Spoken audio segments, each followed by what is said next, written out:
বিলম্ব না করে আমরা প্রশ্নোত্তরের পালায় প্রবেশ করি। সাকিবুল ইসলাম সালমান লিখেছেন, আমি 14 বছরের কিশোর। একসময় আমি স্কুলের কিছু শিক্ষকের, বিশেষ করে একজন প্রতিবন্ধী শিক্ষকের প্রতি বেয়াদবি করেছি। তারা তখন আমাকে বদদোয়া করেছিলেন। এখন আমি আমার ভুল বুঝতে পেরেছি, কিন্তু অনেক শিক্ষক মারা গেছেন, তাই সরাসরি মাপ চাইবার সুযোগ নেই। আমি কি আজীবনের জন্য অভিশপ্ত থাকবো? এই বদদোয়া থেকে মুক্তি পাওয়ার উপায় কি? ভাই সাকিবুল ইসলাম সালমান, আপনার প্রশ্নের উত্তরে আমরা বলতে চাই, আপনি যে অপরাধ করেছেন সেটা অত্যন্ত জঘন্য, সেটা আপনি হয়তো নিজেও অনুমান করতে পারছেন। বান্দার হক এটা আল্লাহ রাব্বুল আলামিনও ক্ষমা করেন না। এবং নবী করিম সাল্লাল্লাহু আলাইহি ওয়াসাল্লাম বলেছেন, যদি তুমি কাউকে গালি দাও, কেউ যদি কাউকে গালি দেয় কিংবা কাউকে আঘাত করে, কারোর প্রতি জুলুম করে, তাহলে সেক্ষেত্রে দুনিয়াতে যেন সে সেটা চুকিয়ে আসে, তার কাছ থেকে মাপ চেয়ে দফা রফা করে আসে, কারণ কিয়ামতের দিন কেউ কাউকে ছাড় দিবে না। এখন আপনার হাতে সে সুযোগটা নেই, কারণ অনেকে মারা গেছেন, অনেকে কোথায় আছেন আপনি হয়তো জানেন না। এমতো পরিস্থিতিতে আপনার প্রথম কাজ হবে তওবায়ে নাসুহা করা, যে আপনি জীবনে মৃত্যুর আগ পর্যন্ত আর কোনো মানুষের হক নষ্ট করবেন না, কারোর প্রতি জুলুম করবেন না, কারোর প্রতি অবিচার করবেন না, কাউকে গালমন্দ করবেন না। এবং আপনাকে পরিপূর্ণরূপে তওবা করতে হবে এবং সংকল্প করতে হবে, ইস্তেগফার করতে হবে, যেটুকু হয়েছে সেজন্য ক্ষমা প্রার্থনা, আর ভবিষ্যতে যেন না হয় তার জন্য সংকল্প আপনাকে করতে হবে। এর পাশাপাশি আল্লাহ তাআলার কাছে আপনি দোয়া করবেন যেন আল্লাহ তাআলা আপনার আচরণকে পরিবর্তন করে দেন, এবং যেই অপরাধ আপনার দ্বারা হয়েছে আল্লাহর কাছে মাপ চাইবেন যে আল্লাহ, আপনি আমাকে এটা থেকে মুক্তি নসিব করেন। কোন কোন আল্লাহর বান্দা, তারা যখন আল্লাহকে সন্তুষ্ট করতে পারেন, কিয়ামতের ময়দানে বিভিন্ন পাওনাদারদের কাছ থেকে আল্লাহ তাআলা ওই বান্দাকে মুক্ত করবেন, এই মর্মে বিভিন্ন রওয়ায়াত রয়েছে। সেজন্য আপনি আল্লাহর কাছে যত বেশি ইস্তেগফার করবেন, ক্ষমা চাইবেন, দোয়া করবেন, আপনার মুক্তির জন্য আপনি প্রার্থনা করবেন, আশা করা যায় আল্লাহ তাআলা আপনাকে মুক্তির পথ সুগম করবেন। এর পাশাপাশি যাদের প্রতি আপনি হক নষ্ট করেছেন মনে হয়, তাদের তরফ থেকে কিছু সাদাকা করে দেওয়ার পরামর্শ আপনাকে দিচ্ছি। সেই সাথে আপনি তাদের তরফ থেকে ভালো কোনো নেকামল করা, যেগুলো করা সম্ভব হয় সেগুলো করবেন, এবং তাদের জন্য আল্লাহর কাছে দোয়া করবেন যে আল্লাহ, আপনি আমার ওই শিক্ষককে আপনি মাফ করে দিন, তাকে জান্নাতবাসী করুন, তার ভুল ত্রুটি মাফ করুন। আপনি যখন এভাবে তার জন্য দোয়া করবেন, তখন ইনশাআল্লাহ বিইذনিল্লাহ তাদের পক্ষ থেকে এটা আপনার জন্য ক্ষমার পথকে সুগম করতে পারে ইনশাআল্লাহ বিইذনিল্লাহ। আল্লাহ তাআলা আপনাকে রহম করুন, এবং রহমত যে আল্লাহর অনুগ্রহ, সেটা থেকে পুরোপুরি আশাহত হওয়া এটা কোনো অবস্থাতে জায়েজ নয়। অর্থাৎ আমার তো আর কোনো উপায় নেই, তাহলে আমি তো নিশ্চয় জাহান্নামে, এরকম মনে করার কোনো কারণ নেই, বরং আপনি আপনার চেষ্টা চালাবেন, এবং আল্লাহ রাব্বুল আলামিন বান্দার যখন প্রচেষ্টা দেখেন, বিভিন্ন রিওয়ায়াতের আলোকে বোঝা যায় আল্লাহ তাআলা বান্দাকে মুক্তির ব্যবস্থা করেন। সো আপনি আপনার চেষ্টা অব্যাহত রাখবেন। মুখতার এসকে আপনি আইডি থেকে লিখেছেন, মসজিদের পাশেই আমার বাড়ি। মসজিদটি একতলা বিশিষ্ট, আর আমি 3 তলা বিশিষ্ট বাড়ি নির্মাণ করতে চাচ্ছি। এলাকাবাসী বলছেন মসজিদ নিচে থাকলে পুরো এলাকাবাসী গুনাহগার হবে, তাই তারা আমাকে বাড়ি নির্মাণ করতে দিচ্ছে না। যদি করি তাহলে আগে মসজিদ দোতলা করে দিতে হবে। শরীয়ত কি এমনটি বলে? জানাবেন প্লিজ। সুবহানাল্লাহ, এলাকাবাসী যেটি বলছেন সেটি খুবই অন্যায্য কথা, অন্যায় কথা। মসজিদের সম্মানের অজুহাতে কারোর অধিকার নষ্ট করা, কেউ নিজের জায়গায় ঘর তুলবেন, দোতলা কিংবা 3 তলা করবেন, এটা সম্পূর্ণই তার ইখতিয়ার। মসজিদের সম্মান রক্ষার নাম করে একজন মুসলিমকে বা একজন মানুষকে তার অধিকার থেকে বঞ্চিত রাখবার ইখতিয়ার বা অধিকার ইসলাম কাউকে দেয়নি। যারা এই কাজটি করছেন তারা পরিষ্কারভাবে অন্যায় লিপ্ত, তারা অপরাধী লিপ্ত, তারা জুলুম করছেন। আমি তাদেরকে অনুরোধ করব তাদের তওবা করার জন্য এবং ফিরে আসার জন্য। তারা হয়তো সৎ উদ্দেশ্যে এটি করছেন, কিন্তু পদ্ধতিটা সন্দেহাতীতভাবে গলত এবং ভুল। কোরআন এবং হাদিসের কোথাও বলা হয়নি যে মসজিদের আশেপাশে মসজিদের চাইতে উঁচু কোনো ভবন হতে পারবে না।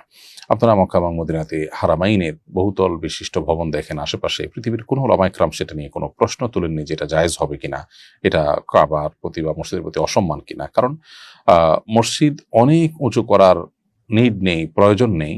সেখানে মানুষ শুধু সালাত আদায় করে, কিন্তু বাসা বাড়িতে, হোটেলে, আশেপাশে যখন মানুষ বসবাস করে, সেখানে মানুষের অনেক কিছুর প্রয়োজন হয় তার জীবন কাটাবার জন্য। বিধায় সেখানে তার কিচেন, তার ওয়াশরুম, তার বেডরুম, তার বসার রুম, অনেক কিছু লাগে। বিধায় মসজিদের সমানই হইতে হবে আশপাশের সব বাসা বাড়ি, এটা মোটেও আবশ্যক কোনো বিষয় নয়। বিধায় কোরআন হাদিসে যেহেতু এরকম কোনো বাধ্যবাধকতা দেয়নি, এবং এটাকে মসজিদের আশপাশে মসজিদের চাইতে উঁচু দালান হলে মসজিদের প্রতি অসম্মান হবে এরকম কোনো কথা বলেও নি।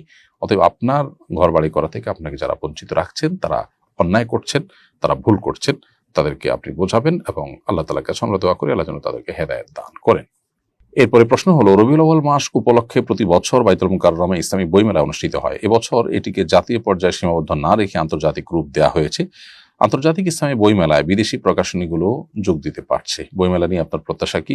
প্রতি বছর আপনি বইমেলা পরিদর্শন করে থাকেন, এবারও যাচ্ছেন কিনা জানাবেন।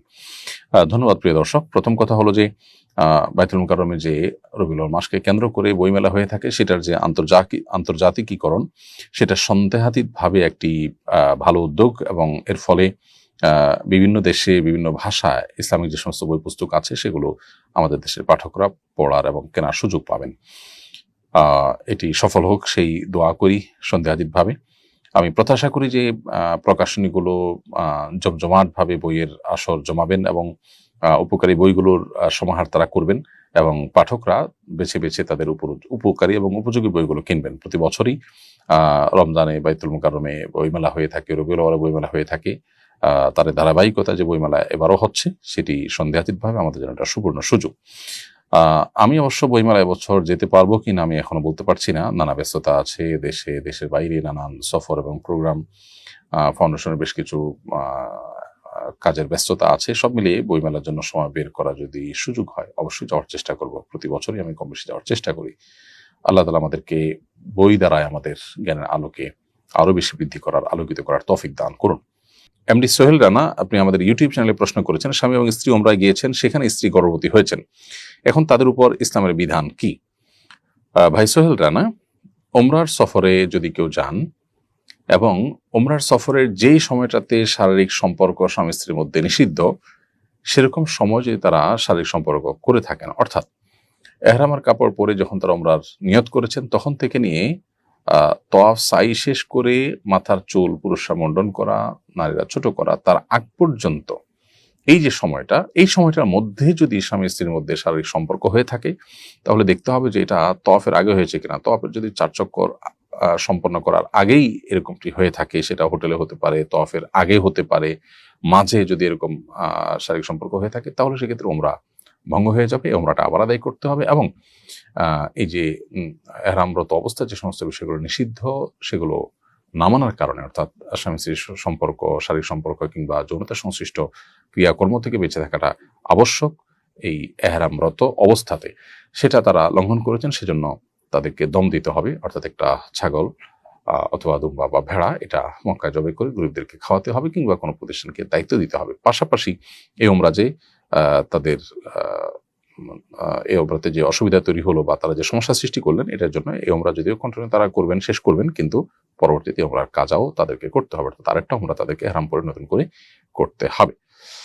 আর যদি তওয়াফ হয়ে যেয়ে থাকে, তারপরে হয়, সাইর পরে হয়, মাথার চুল চাষা বা মুন্ডন করার আগে হয়, তাহলে সেক্ষেত্রে দম দিতে হবে, এবং দম দেওয়ার ফলে তাদের উমরা বিশুদ্ধ হয়ে যাবে। আর যদি উমরার সফরে এহরামরত অবস্থায় শারীরিক সম্পর্ক না হয়, বরং এহরাম এর সময়সীমা শেষ হয়েছে, মাথার চুল মুন্ডন চাষা শেষ হয়ে গেছে, স্বাভাবিক পোশাক পরছেন, তারপরে তাদের মক্কা কিংবা মদিনায় শারীরিক সম্পর্ক হয়ে থাকে এবং তাতে গর্ভবতী হয়ে থাকেন স্ত্রী, তাতে কোনো অসুবিধা তো নেই, গুনাহের কোনো কারণ নেই, এবং দম দেওয়ারও কোনো প্রশ্ন ওঠে না। বিধায় সেটাকে অপরাধ মনে করার বা কোনো অন্যায় মনে করবার কোনো কারণ থাকতে পারে না। যদি এহরাম পরার পর তওয়াফ শেষ করার আগে, কিংবা তওয়াফের অন্তত মিনিমাম 4টা চক্কর শেষ করার আগেও এই সময়ের মধ্যে শারীরিক সম্পর্ক, তাহলে সেটা অনেক বেশি আপনার গর্হিত, এবং তার ফলে আপনার দম দেওয়ার পাশাপাশি উমরাটা কাজাও করতে হবে। এটাকে কন্টিনিউ করার পড়লেও উমরাকে কাজা করতে হবে এবং পাশাপাশি দম দিতে হবে। আর এর পরের সময়ের মধ্যে হলে শুধু দম দিতে হবে, উমরা কাজা করতে হবে না। আবুল আহমেদ, আপনি আমাদের ইউটিউব চ্যানেলে লিখেছেন, আমি একটা চাকরি করতাম, একসময় চাকরিটা ছেড়ে দিয়েছি, মালিক আবার আমাকে নিতে চান, আমি গেলে এই পদের বর্তমান কর্মীকে বাদ দেবেন, আমার কারণে আরেকজনের চাকরি চলে যাবে, এজন্য আমার গুনাহ হবে কিনা? ভাই আপন, প্রথম কথা হলো যে মালিক কোনো কর্মচারীকে আজীবন রাখতে বাধ্য নন। তিনি যদি চান তার মালিক তার কর্মচারীকে যে কোনো সময় বাদ দিতে পারেন। আপনাকে তার ভালো লাগে বা আপনার প্রতি তার দুর্বলতা আছে, সেই জায়গা থেকে তিনি যদি আগে থেকে থাকা কোনো কর্মচারীকে বাদ দিতে চান, তিনি দিতে পারেন। তবে শর্ত হলো সেই শ্রমিকের সাথে তার যে চুক্তি আছে, সেই চুক্তির লঙ্ঘন যেন না হয়। ধরুন কাউকে বাদ দিতে হলে বলা আছে যে 1 বছরের মধ্যে বাদ দিবে না, অথবা বাদ দিতে হলে 2 মাস বা 3 মাস আগে তাকে নোটিস করবে। এসব কিছু যদি ঠিকঠাক রেখে তিনি বাদ দেন, তাহলে তো সেটা তিনি করতেই পারেন। আর যদি চুক্তি ভঙ্গ করেন, তাহলে সেক্ষেত্রে সেখানে আপনার যাওয়াটা ঠিক হবে না। আপনি মালিককে তখন আর্গুমেন্ট করবেন যে একজন হক নষ্ট করে তার সাথে চুক্তি লঙ্ঘন করে আপনি আমাকে নিতে পারেন না। আহ, তবে চুক্তি ভঙ্গ করার যদি আশঙ্কা না থাকে সেক্ষেত্রে আরেকজনের চাকরি যাবে কি থাকবে সেটা চিন্তা করে বিবেচনা করে আপনার জন্য সেখানে যোগদান করাটা নিষিদ্ধ নয়। তবে হ্যাঁ, মানবিক কারণে যদি মনে হয় যে ওই লোকটাও ভালো, তার দিয়ে কাজ খারাপ চলছে না, তাহলে সেক্ষেত্রে আপনি তার বিষয়টাকে অগ্রাধিকার দিয়ে তার যাতে কষ্ট না হয় সেদিকটাকে লক্ষ্য করে যদি আপনি না যান, সেটা অবশ্যই আপনি সওয়াবের ভাগীদার হবেন তার ফলে, এবং সেটি সম্পূর্ণ ভিন্ন বিষয়। এরপরে প্রশ্ন হলো, আমি একজন অভিভাবক, প্রাথমিক বিদ্যালয়ের সরকার সঙ্গীতের শিক্ষক নিয়োগ দেওয়ার প্রজ্ঞাপন দিয়েছে, অথচ সন্তানের ঈমান আমল রক্ষা নিয়ে আমরা অভিভাবকরা উদ্বিগ্ন। যেখানে প্রাথমিকে ধর্মীয় শিক্ষক নিয়োগ দেওয়া প্রয়োজন, আমরা প্রত্যেক অভিভাবকই কম বেশি নিজেদের অর্থ করে খরচ করে আলাদা হুজুর রেখে বাসায় সন্তানদের ধর্মীয় শিক্ষা দিয়ে থাকি। তো এমতো পরিস্থিতিতে সরকার ধর্মীয় শিক্ষক নিয়োগ দেওয়ার যে দাবি সেটিকে উপেক্ষা করছে, আমাদেরকে সুপরামর্শ দিয়ে বাধিত করবেন।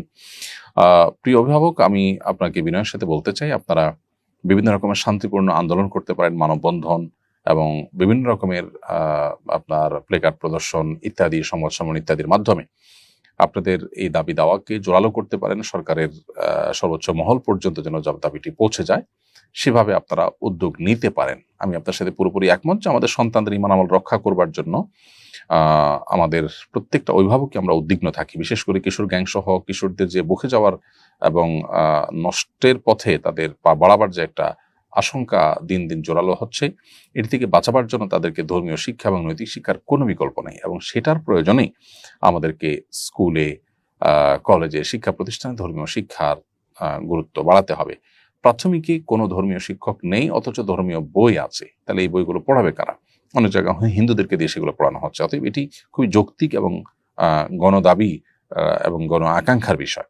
বিধায় আমি আশা করব যে সরকারও ওই দিকে খেয়াল করবেন, এবং আমরাও এটা নিয়ে লেখালেখি করছি। আপনারা অভিভাবকরাও আপনাদের জায়গা থেকে দায়িত্বশীলতার পরিচয় এবং আপনাদের সন্তানদের ঈমান আমল রক্ষা করবার জন্য উদ্যোগ নিতে হবে।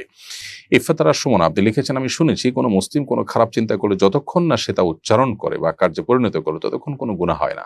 তাহলে মনে মনে কোনো ভালো চিন্তা, ইস্তেগফার বা দোয়া পড়লে ঠোঁট না নাড়ালে কি দোয়া গ্রহণযোগ্য হবে?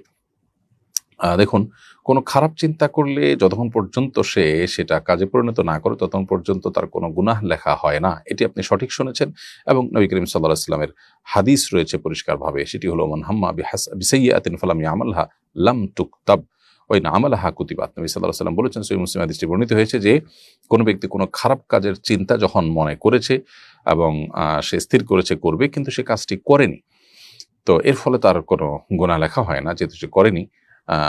এবং যদি সে ওই আমলে লিপ্ত হয় তখন তার বদামল লেখা হয়।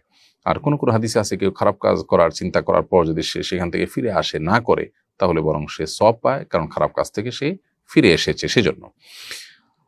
এর বিপরীতে নবী সাল্লাল্লাহু আলাইহি ওয়াসাল্লাম বলেছেন একই হাদিসে, যেটি আবু হুরায়রা রাদিয়াল্লাহু আনহু বর্ণনা করেছেন, সহিহ মুসলিম বর্ণিত হয়েছে, সেটি হলো মান হাম্মা বিহাসানাতিন ফালাম ইয়ামালহা কুতিবাত লাহু হাসানা। যে ব্যক্তি কোনো ভালো কাজ করবার সংকল্প করেছে অথচ করতে পারে নাই, তাকে একটি ভালো কাজের সওয়াব দেওয়া হবে। এটা হলো কোনো ভালো কাজ করার প্রতিজ্ঞা, মন্দ কাজ করার প্রতিজ্ঞা বা ইচ্ছা পোষণ করলে সেটির কথা। আপনি যে বিষয়টি উল্লেখ করেছেন সেটি হলো যে মনে মনে দোয়া করলে, ইস্তেগফার করলে সেটা কাউন্ট হবে না কেন? উত্তর হলো যে মনে মনে দোয়া ইস্তেগফার করলে সেটাও কাউন্ট হবে, সে দোয়া আল্লাহ তাআলা শুনবেন। তবে হ্যাঁ, কোরআন এবং সুন্নাহয় যেখানে আপনাকে কোনো দোয়া পাঠ করতে বলা হয়েছে, যেখানে কোনো কিছু বলতে বলা হয়েছে, সেখানে পাঠ করতে যেতে বলা হয়েছে, পাঠই করতে হবে। সেটা আপনি মনে মনে করলে হবে না। কারণ ধরুন কোনো একটা টেকনোলজি আছে যে টাচ করতে হবে, তাহলে আপনি সেটা টাচ করার আগ পর্যন্ত কাজ করবে না। আবার অন্য কোনোটা হতে পারে যে আপনি টাচ করতে হবে না, আপনি অন্য কিছু করলেই সেটা হবে, তাহলে সেক্ষেত্রে সেটাতেই হবে। এজন্য হাদিসে যেখানে পড়ার কথা বলা আছে সেখানে তো মনে চিন্তা করলে হবে না, কারণ আপনি তো হাদিসের ওই নির্দেশটা আমল করেননি। সেজন্য দোয়া, দুরূদ, ইস্তিগফার যদি কোথাও পড়তে বলা হয় সেখানে মনে মনে পড়লে হবে না। এমনি আপনি মনে মনে যখন পড়বেন তখন আপনার কাছে সওয়াব পাবেন। অতএব দুইটা দুই জিনিস। আর তাছাড়া খারাপ কাজের ক্ষেত্রে খারাপ চিন্তা করার পরও আল্লাহ তাআলা সেটা লেখেন না, এটা আল্লাহ তাআলার অনুগ্রহ। অতএব ওইটার সাথে অন্য সবগুলোকে গুলিয়ে ফেলার কোনো কারণ নেই। খোলাসা কথা হলো, নির্যাস হলো যে আপনি মনে মনে খারাপ চিন্তা করার পরও সেটা লিপিবদ্ধ হয় না, এটা আল্লাহ তাআলার অনুগ্রহ। আবার একইভাবে মনে মনে যদি আপনি ভালো কাজ করার কোনো সংকল্প করেন, সেটাও কিন্তু আপনি আল্লাহর কাছে সওয়াব পাবেন। অর্থাৎ আপনি যেমনটি মনে করছেন যে মনে মনে সওয়াব চিন্তা করলে সওয়াব হয় না, তা না। হ্যাঁ, আপনি যেটি বলছেন যে দুরূদ, দোয়া, ইস্তেগফার এগুলো মনে মনে পড়লে সেটা গ্রহণযোগ্য হয় কিনা, উত্তর হলো সেটা হবে না, কারণ হাদিসে তো পাঠ করতে বলা হয়েছে, বিধায় পাঠ করতে হবে আপনাকে। ফারজান আখতার আপনি লিখেছেন, বাবা ছেলে একসাথে ব্যবসা করে জমি কিনেছে, এখন এই জমির মালিক কে হবে? বাবা বলেছে আমি জীবিত থাকা অবস্থায় ছেলে মালিক নয়, আর এদিকে বাবা তার ইচ্ছামতো 1 কাঠা জমি বিক্রিও করে দিচ্ছেন। বোন ফারজানা, বাবা এবং সন্তান যদি একসাথে যৌথ কোনো ব্যবসা করেন, তাহলে সেক্ষেত্রে তারা বাবা সন্তান একই পরিবারের মানুষ হওয়া সত্ত্বেও তাদের যে আর্থিক লেনদেনের ক্ষেত্রে চুক্তি হয়েছে, সেই চুক্তি তাদেরকে রক্ষা করে চলতে হবে। অর্থাৎ ব্যবসায়িক চুক্তি অনুযায়ী বাবা এবং সন্তান উভয়কে কিন্তু কাজ করতে হবে। মুনাফা তাদের মধ্যে যেভাবে ভাগ করার কথা ঠিক সেভাবে ভাগ করতে হবে। বাবা হয়েছেন দেখে আপনি সব নিয়ে যাবেন, তাহলে চুক্তি করার মানে কি? আল মুমিনুনা আলা শুরুতিহিম, নবী সাল্লাল্লাহু আলাইহি ওয়াসাল্লাম বলেছেন, ঈমানদাররা তাদের শর্ত, তাদের চুক্তি এগুলোর উপরে তাদেরকে প্রতিষ্ঠিত থাকতে হবে। অন্যের সাথে চুক্তি রক্ষা করার গুরুত্ব যতটুকু নিজের সন্তান, নিজের বাবা, নিজের রক্ত সম্পর্কীয় যারা আছেন তাদের সাথে চুক্তি রক্ষা করবার গুরুত্ব তো আরো বেশি। অতএব এখানে চুক্তি লঙ্ঘন করার কোনো সুযোগ নেই। আর যদি চুক্তি না হয়, বরং ছেলে বাবার সহযোগী হিসাবে কাজ করেছেন, বাবারই সব টাকা পয়সা এবং কোনো ছেলেকে কোনো মুনাফা দেওয়ার কোনো ওরকম কোনো শর্ত দেওয়া হয়নি, তাহলে সেক্ষেত্রে বাবাই মুনাফার মালিক হবেন। এবং সেক্ষেত্রে সন্তান বাবার সাথে যে সহযোগিতা করেছেন সেটা যদি আপনার অন্য সন্তান না করে সন্তান করে, তাহলে বাবা তার প্রতি এহসান করতে হবে। কিন্তু এর মানে এই না যে নির্দিষ্ট কোনো হিস্সা বা 50% সন্তান অটোমেটিক দাবি করবে। এই জন্য বিষয়টা কি ঘটেছে, চুক্তি হয়েছে কিনা, চুক্তিতে কি ছিল, সেটার উপরে অনেকখানি নির্ভর করবে। এরপরে প্রশ্ন হলো, আমি একজন মুসলিম কাপড় ব্যবসায়ী। ঈদ, রোজা, রবিউল আউয়াল মাস সহ মুসলমানদের অন্য অনেক বিশেষ দিন সময়কে কেন্দ্র করে ছাড় বা মূল্যের ঘোষণা দিয়ে থাকি। অমুসলিমদের বিশেষ দিনগুলোতে যেমন দুর্গাপূজার সময়ও কি আমি ছাড় মূল্যের ঘোষণা দিতে পারি কিনা, এটা শরীয়তসম্মত হবে কিনা? প্রথম কথা হলো যে ব্যবসায়ীরা ব্যবসায়িক উদ্দেশ্যে যে মূল্য ছাড় দিয়ে থাকেন, এটা মৌলিকভাবে জায়েজ কাজ, এটা মৌলিকভাবে কোনো না জায়েজ কাজ নয়। দ্বিতীয় কথা হলো যে দুর্গাপূজা বা এরকম হিন্দুদের কোনো ধর্মীয় উৎসবকে কেন্দ্র করে যে ব্যবসায়ীরা যে ব্যবসা ছাড় দিয়ে থাকেন, সেটা মূলত ওই সরাসরি উৎসবের কোনো প্রত্যক্ষ সহযোগিতা হয় এরকম না, বরং তিনি যে কোনো সুযোগে মাল বেশি বিক্রি করতে চাইবেন, এটাই স্বাভাবিক। অতএব তার ব্যবসার পণ্য যে কোনো একটা মৌসুম, যে কোনো একটা সিজনকে কেন্দ্র করে তিনি বেশি বিক্রি করার যে চেষ্টা করছেন, সেজন্য তিনি মূল্য ছাড় দিচ্ছেন, এটা মৌলিকভাবে দোষণীয় বিষয় নয়। তাছাড়া যারা কাস্টমার আছেন তারাও এই মালটা মূল্য ছাড়াই, অর্থাৎ দুর্গাপূজা উপলক্ষে কোনো ছাড় দিলে সেই ছাড়টা গ্রহণ করাটা তাদের জন্য নিষিদ্ধ নয়। তাদের জন্য যখন নিষিদ্ধ নয়, তাহলে বিক্রেতার জন্য বিক্রি করাও নিষিদ্ধ হবে না। তবে একটা জিনিস খেয়াল রাখতে হবে, সেটা হলো যে কোনো প্রকার শিরকের কাজে প্রত্যক্ষ মদত বা সহযোগিতা যেন না হয়। এই বিষয়টির সাথে যেন আমরা গুলিয়ে না ফেলি এই দুর্গাপূজা উপলক্ষে তাদেরকে শুভেচ্ছা জানানো কিংবা তাদের পুজোর কাজে প্রত্যক্ষ কোনো সহযোগিতা, টাকা পয়সা দেওয়া ইত্যাদি, এগুলোর কে যেন আমরা গুলিয়ে না ফেলি ওইটার সাথে। কারণ এই বিষয়গুলো হলো সরাসরি শিরকের আয়োজন সুসম্পন্ন করবার জন্য আমি সহযোগিতা করলাম, আমি অ্যাপ্রিসিয়েট করলাম, আমি সেটাকে শুভেচ্ছা জানিয়ে সেটাকে প্রমোট করলাম বা সেটাকে সমর্থন জানালাম। ওইটা আর এই উপলক্ষে কেনাবেচা করে ব্যবসা করা দুটা কিন্তু এক জিনিস নয়। তারপরও এই বিষয়টি যদি আপনি এহতিয়াত এবং সতর্কতার উপর আমল করতে চান, তাহলে সেক্ষেত্রে এটা যদি আপনি অ্যাভয়েড করতে পারেন, অর্থাৎ দুর্গাপূজা বা এই জাতীয় কোনো পুজো উপলক্ষে আপনি একজন ব্যবসায়ী হিসাবে যদি আপনি ছাড় না দেন, যে দিন শেষে এটাকে উদযাপন যারা করছেন তাদের সাথে সাদৃশ্য হয়ে যাচ্ছে কিনা, উদযাপন করে খুশির চোটে বা আনন্দের চোটে শুধু ব্যবসার উদ্দেশ্যের বাইরেও ছাড় দেওয়ার যে একটা ব্যাপার আছে সেরকম কিছু হয়ে যাচ্ছে কিনা। যদি আপনার উদ্দেশ্য সেটা না হয়তো কিন্তু সাদৃশ্য হয়ে যাচ্ছে, সেজন্য এটাকে অ্যাভয়েড করতে পারলে উত্তম, কিন্তু আপনি এটা করলে গুনাহ হবে না ইনশাআল্লাহ বিইذনিল্লাহ। সেই সাথে অন্যান্য ব্যবসায়ীদের সাথে টিকে থাকার প্রয়োজন যদি এটা আপনার দিতে হয়, তাহলে সেক্ষেত্রে আপনি দিতে পারেন। আল্লাহু আ'লাম বিসওয়াব। মতিউর রহমান লিখেছেন, আমি একজন পল্লী চিকিৎসক, আমার কাছে অনেক গর্ভবতী মহিলারা আসেন 45 দিন প্লাস, তারা বাচ্চা নষ্ট করতে চায়, ডাক্তার হিসেবে রোগীর প্রয়োজন কিংবা সমস্যার সমাধান করলে কি আমার গুনাহ হবে?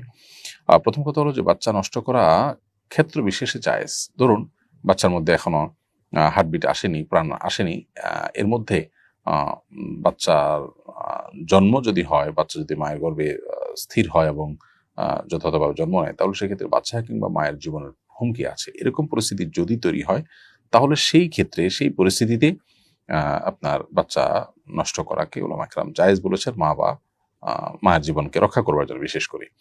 আর যদি এই টাইমটা পার হয়ে থাকে, হার্টবিট চলে আসে, প্রাণ সঞ্চারিত হয়ে যায় শিশুর মধ্যে, তাহলে সেক্ষেত্রে এটাকে ওলামা কেরাম নাজায়েজ বলেন। তো খোলাসা কথা হলো, যদি গর্ভবতী মহিলাদের গর্ভপাতের যে ইস্যুটা, এটা যদি জায়েজের মধ্যে পড়ে তাহলে আপনি করতে পারেন, আর যদি নাজায়েজের মধ্যে পড়ে তাহলে সেটা আপনার জন্য করা জায়েজ হবে না।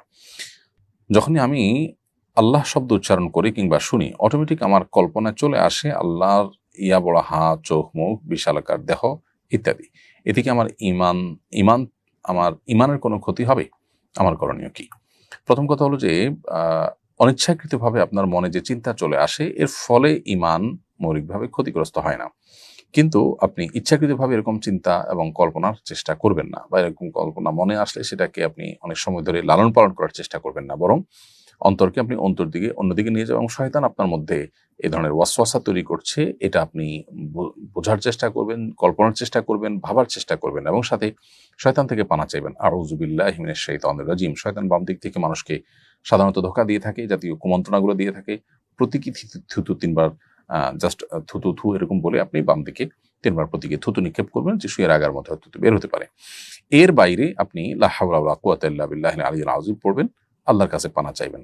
এরপরও আপনার মনে যদি এটা আসে, তাহলে আপনার কোনো গুনাহ হবে না, কারণ আপনি ইচ্ছাকৃত এটাকে আনছেন না এবং প্রতিপালন করছেন না। আল্লাহ রাব্বুল আলামিন কোনো সৃষ্টির সাথে সাদৃশ্যপূর্ণ নন। অতএব কোনো সৃষ্টির সাথে আল্লাহকে কল্পনা করা ইচ্ছাকৃতভাবে করা অনুচিত, আর অনুচিতভাবে মনে চলে আসে সেটাকে ধরে রাখা অনুচিত।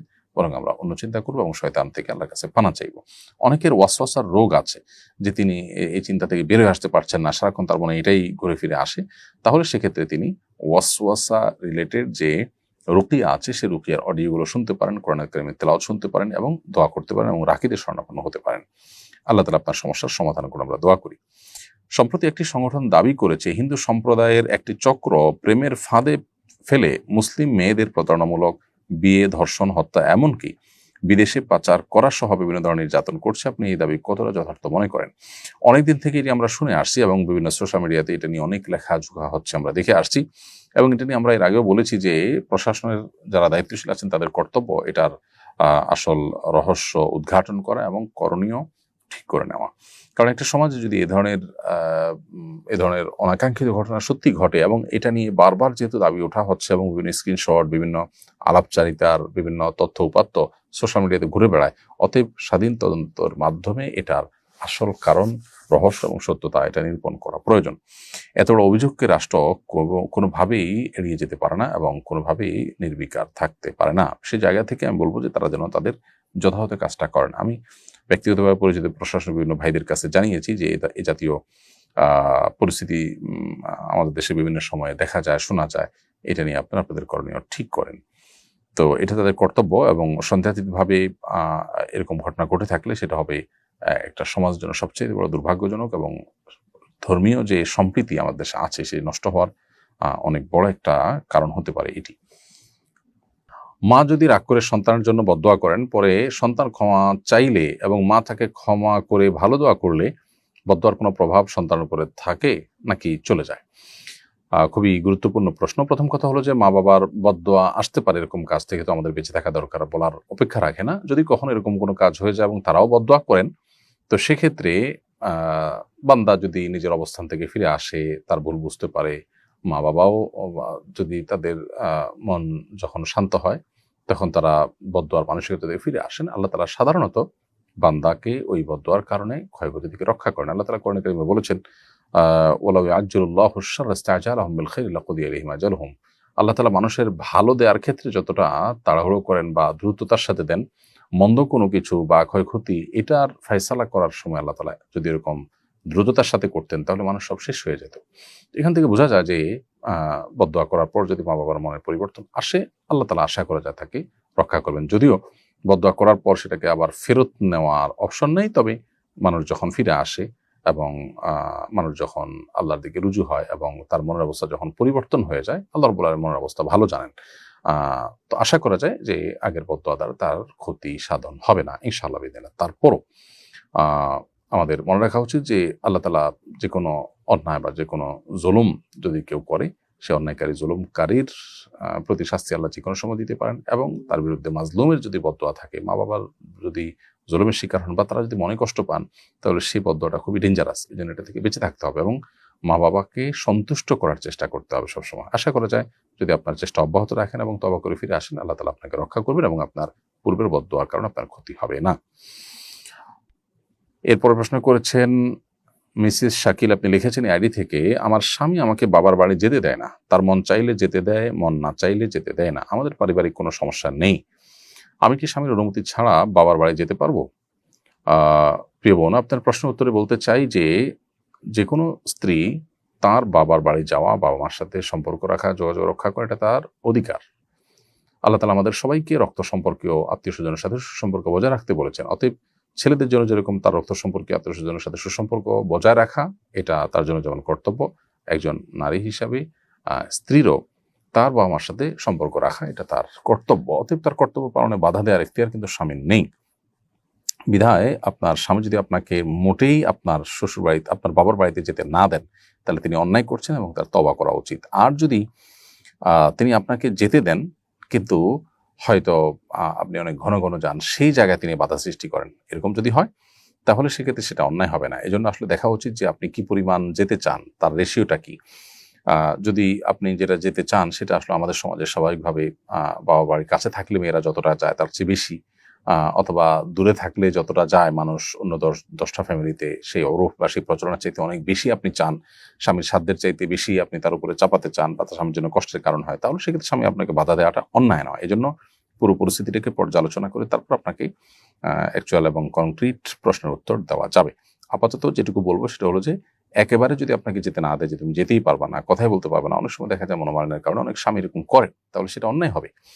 আবার এরকম অন্যায় যদি করেন তাহলে আপনি চুপে বা চুপিসারে বা গোপনে স্বামীকে না জানিয়ে তাদের সাথে যোগাযোগ রক্ষা করা বা তাদের সাথে কথা বলা, এটা আপনার জন্য সম্পূর্ণ জায়েজ হবে, কারণ সেটা আপনার কর্তব্য, আপনি সেটা করবেন। কিন্তু স্বামীর সাথে আবার যাতে সম্পর্ক নষ্ট না হয় সেজন্য তাকে না জানিয়ে করার চেষ্টা করলেন। তারপরও যদি তিনি জেনে যান এবং সম্পর্ক নষ্ট হওয়ার চেষ্টা, শঙ্কা তৈরি হয়, তারপরও আপনি বাবা মার সাথে সংযুক্ত থাকার চেষ্টা করবেন।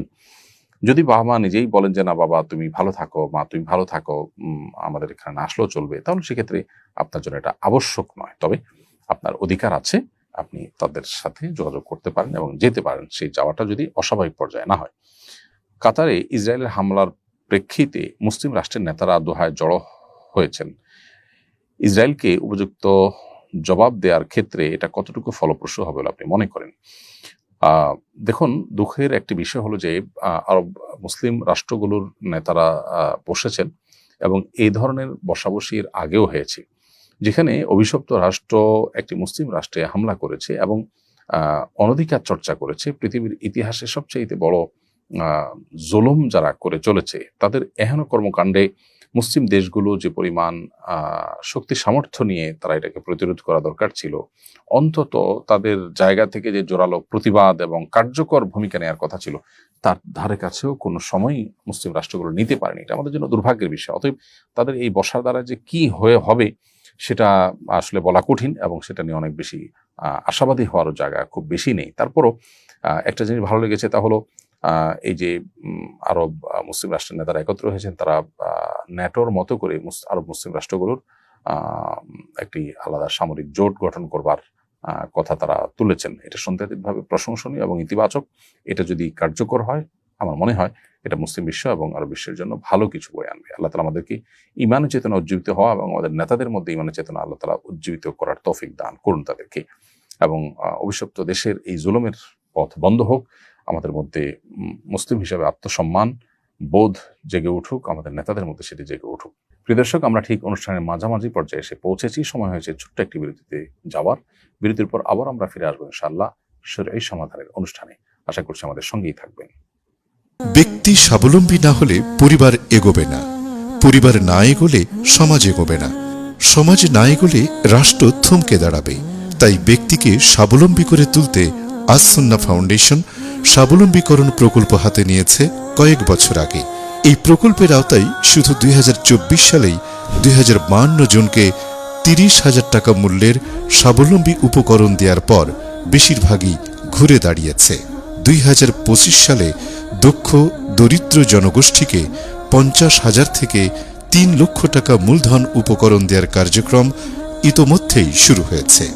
অসহায় এই সব মানুষের ঘুরে দাঁড়ানোর গল্পে আপনিও অংশীদার হন।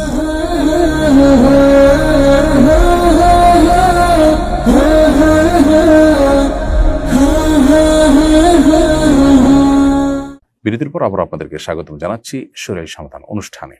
আমার ছেলেকে প্রাইভেট মাদ্রাসায় পড়াই। মাদ্রাসাটা ভাড়া ভবনে পরিচালিত হয়। ওয়াক্তিয়া নামাজ ওরা মাদ্রাসার ভেতরেই পড়ে, জুমার নামাজও ভেতরেই পড়ে।